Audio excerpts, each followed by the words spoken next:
मैं शिकायत करूंगी दिल से जानते हैं कि दीदी तेरा देवर दीवाना, कि दीदी तेरा देवर दीवाना,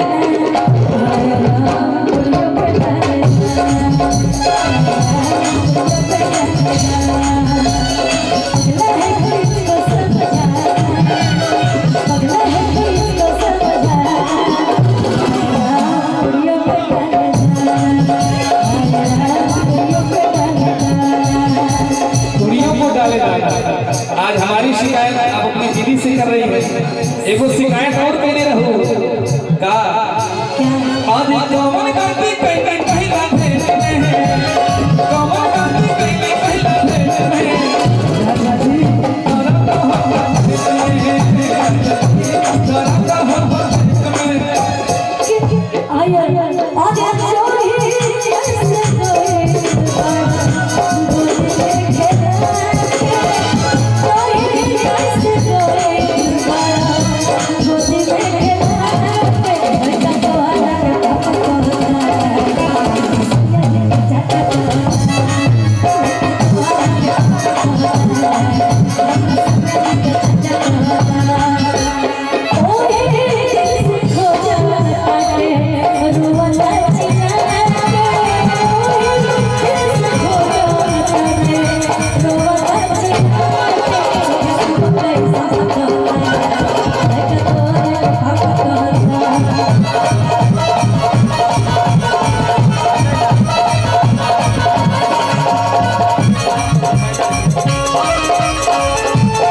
सामने भैया लोग बैठे हैं, डांस भी कर रहे हैं, उनको देख के गाना याद आ रहा है। रोहित भाई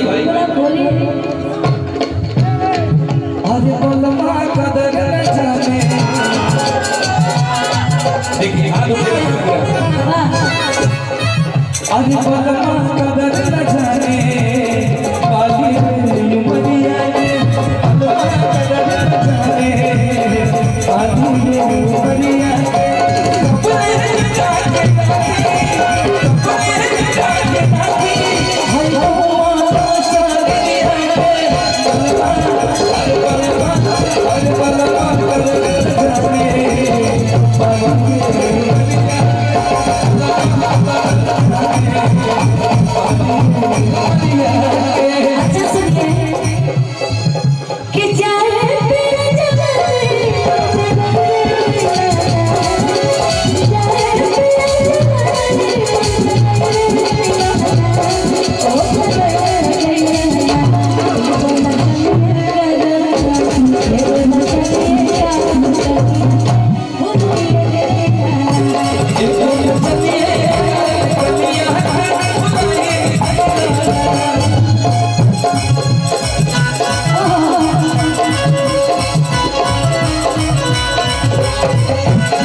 नहीं हम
अरे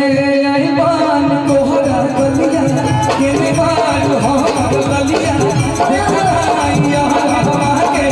कैसन भई बा मुश्किल भई जी बोली बली पुदीना आप बोले मैं तो कॉपी ले लो पुदीना वो देखिए पुदीना बेचने वाले आप पुदीना बेच रहे क्या भैया का भाव पुदीना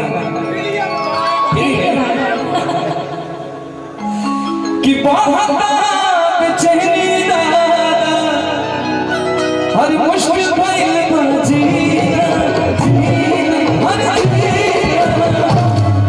कि ले लो पुदीना ले लो पुदीना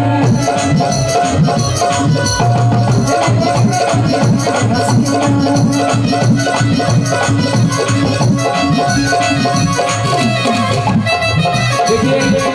सभी बारातीगढ़ लोगों से निवेदन है कि आप सभी लोग उचित स्थान लेकर बैठ जाइए। अभी कहीं जाने की व्यवस्था नहीं है। सभी बारातियों से निवेदन है कि आप कुर्सियां लेकर आराम से बैठ जाइए।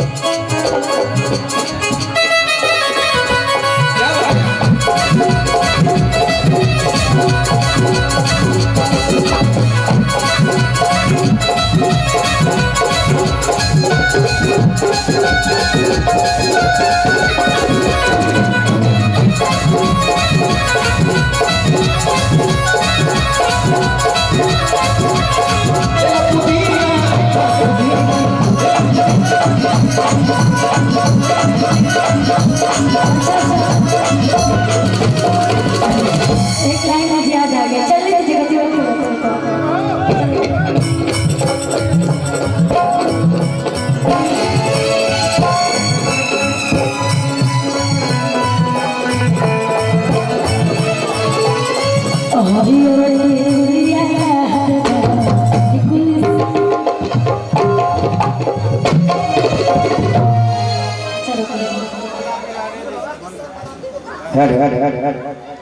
और